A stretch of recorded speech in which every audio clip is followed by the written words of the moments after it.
Did you know that post-secondary youth with disabilities have a harder time getting a job than their peers?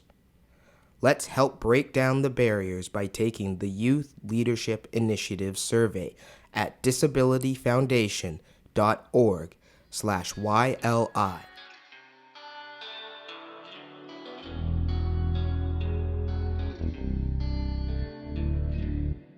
Hello, and welcome to Discover Stories on Reimagine Radio. My name is Sean Burdett, intern with the Vancouver Adapted Music Society, and today we have a very special guest and dear friend of mine, Kelly Estomo.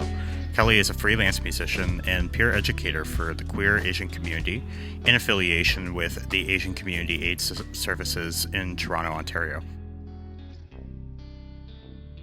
Regarding your disability, do you feel it's influenced your music at all? In so many ways. Mainly my work ethic. I've always had heavy imposter syndrome as someone who was self-taught in all the ways, never went to school for any of these things. It's been a struggle to take myself seriously. And I worry about other people taking me seriously too. It's kind of like a vicious cycle. So some days it's like really easy and it feels like I was meant to do this. And other days I'm like, why do we even try? Why am I doing this? On the lyrics side, they can be pretty melodramatic. I struggle to like write a happy song without it sounding super corny. But super sad songs can also be corny, but I prefer to be honest. And I think that tends to go to the more melodramatic, sad side. And I guess the last point would be I always have a strong image of the kind of musician I want to be. And with BPD, your self image can really change drastically throughout your life. So I think the kind of musician I saw myself being throughout parts of my life has changed so much. So those are quite a few ways in which BPD affects my musicianship. Interesting. Yeah. Do you feel that your mental illness has helped or hindered you as a musician? Oh my God, both. Music has always been like an outlet, period. But if we're being real, mental illness can sometimes be the thing that like gets in the way more often than pushes you along. But I've had moments of both, of course. I think they're two sides of the same coin. I think with songwriting, I'm always like treading the line between romanticizing pain and sadness and like simply just narrating a story or the truth. And I'm trying not to like glorify anything while also not being a walking PSA, if that makes any sense. It's a really fine line to walk. Super fine lines, yeah. You mentioned that you felt that music has been an outlet for your experience. How so? Man, I think writing down the feeling or the thought is great for reflection. It's like hearing someone else say what you're thinking back to you, and you get that different perspective. And those words in a song allow you to add like emotion to the words. And I personally don't really talk to anyone about BPD stuff specifically unless I ask. So songwriting is like the one place where I can truly break down the thoughts, break down the behaviors.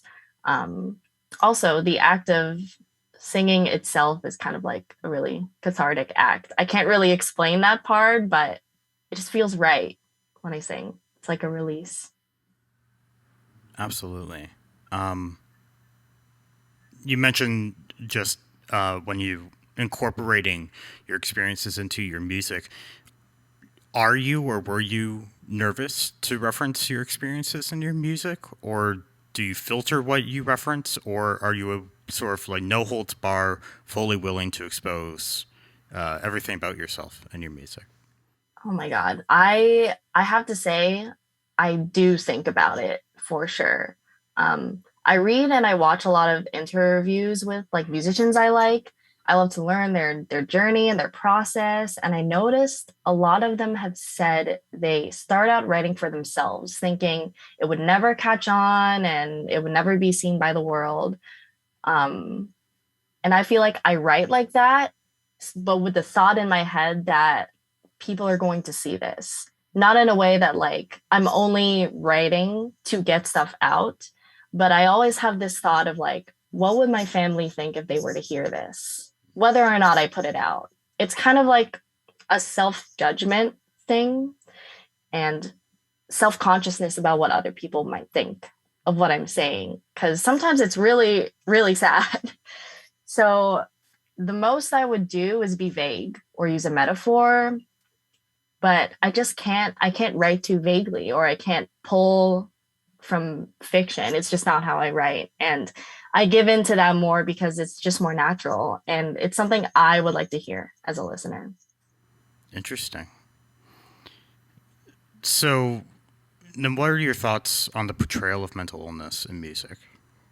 Often glorified, and I fall victim to that in my own music sometimes. If you've heard of like the sad girl indie music kind of scene, when that got marketable, when that got popular, I was like, this is great for me in a selfish way. Um, Sometimes I worry about both the fans and the musician. It can really turn into like this mental illness, sadness Olympics in music. Like a And competition to see yes, who's. yes. I feel like that can become a black hole, that becomes a vicious cycle. Um, and you mentioned before that it's a fine line between glorifying and, and not. And I can't even find the line sometimes. So I don't have a solution, but I notice it and I'm still looking for the best way to write honestly without becoming like this romantic version, this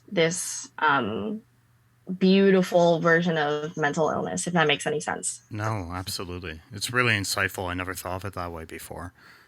But of course, you're not just a musician. You're also really into activism and charity work. And I know that you are currently working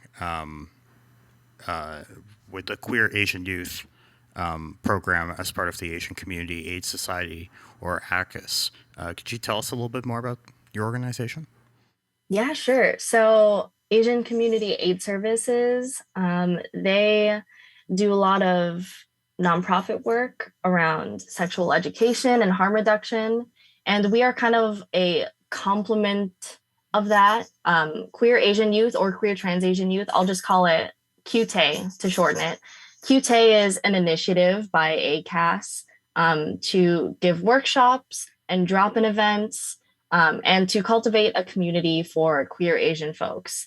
I feel like there's not a lot of spaces for that intersection of person. So when I saw the opportunity, I was like, this is a sign. This is me. This is perfect for me. So what kind of services do you guys offer? So we offer workshops and drop-in events. The workshops you have to sign up for, and it is in 4 cycles over, I believe, 10 months. And you sign up for one cycle. And these cycles are called When You're Ready. And we talk a lot about queer experiences, anti-oppression, mental health with queer Asian folks specifically. We talk about sex ed and harm reduction and stuff like that. But a lot of it is discussion based, where we get to share our feelings, which I feel like is not really a common thing among Asian folks. So I feel like it's a really important space to have. The drop-in events are for anyone. If you're queer and Asian, you don't have to sign up for workshops. You can just drop in every week. We can play games. Right now it's online, so it's Zoom. We can do like Jackbox. We can just talk. We can cook together. We can just do our homework and have that company. So yeah. Right on. So how did you get started with this organization?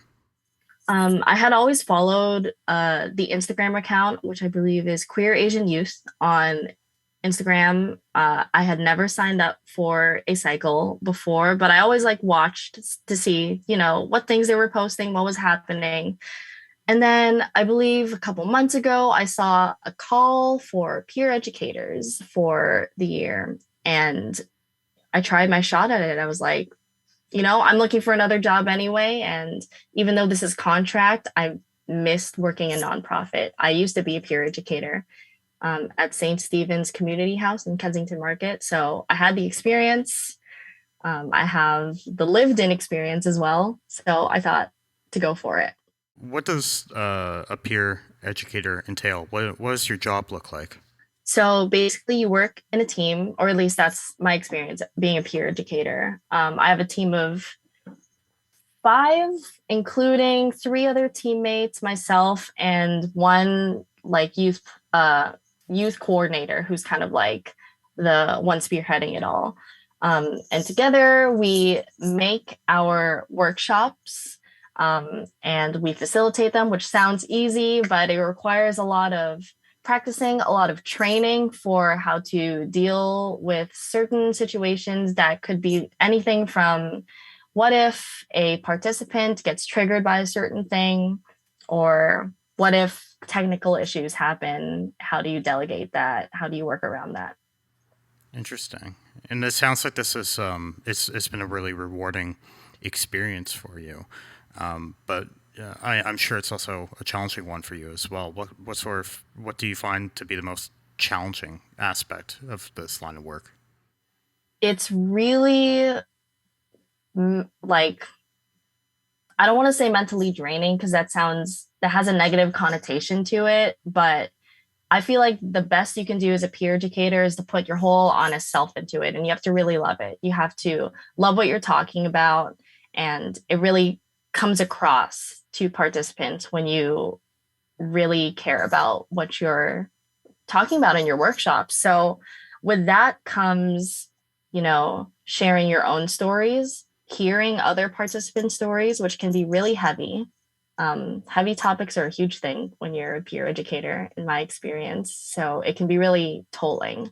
I feel like you have to know when to take a break, when to take a step back, when to delegate, when you know you can't handle it yourself. And you got to know how to do that when you're in workshops. So a lot of improv can happen when maybe you suddenly are very affected by a story. You might have to take a step back and let your teammate know. So, yeah, I think that's the hugest thing. Interesting. Why did you choose Kute over any other charity? By chance, but like I said, I had always followed queer Asian youth on Instagram. So it was something I sought out, sorry, years ago, because it's kind of, like I said, kind of a niche community, and I didn't know I needed that. Um, didn't even know I would be in this position until they posted that. So it was definitely dumb luck, but not completely, because I had found that community beforehand. Now I'm more immersed in it than ever. And it's just such a unique community where we talk about things that wouldn't really connect if you were in like a fully LGBTQ space with like a diverse range of peeps. And you could talk about stuff that wouldn't really make sense if you were in a group of Asian folks. So it's a very nuanced, diverse community. And there's a lot of specific things that we tackle, which is very important. Kelly, we're just winding down here in terms of time. So one last question before I let you go. Just circling back to your music, if there was, say, maybe there's an individual who was recently diagnosed with mental illness, and they were really thinking about getting into music as an outlet. What's one thing that you wish you could tell them? Oh my goodness. That's a huge hitter, Sean.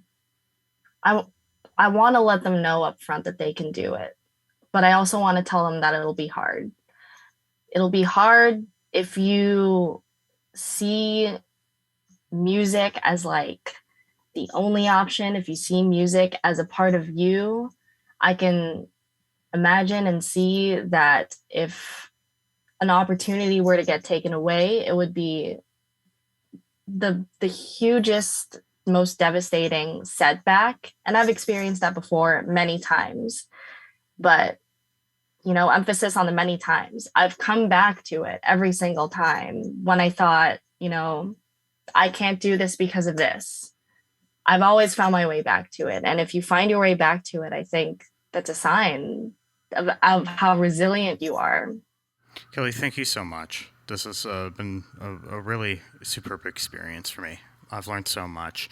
Where can people find you and your music? Well, you can find me as Kelso Jeans on everywhere, at Kelso Jeans on Instagram, Kelso Jeans on Spotify, where I will have stuff out soon. Kelso Jeans on everything. And we're, of course, going to have all those links for you in the description. Kelly, once again, thank you so much for coming on. This has been Reimagine Radio. I am Sean Burdett, and signing out.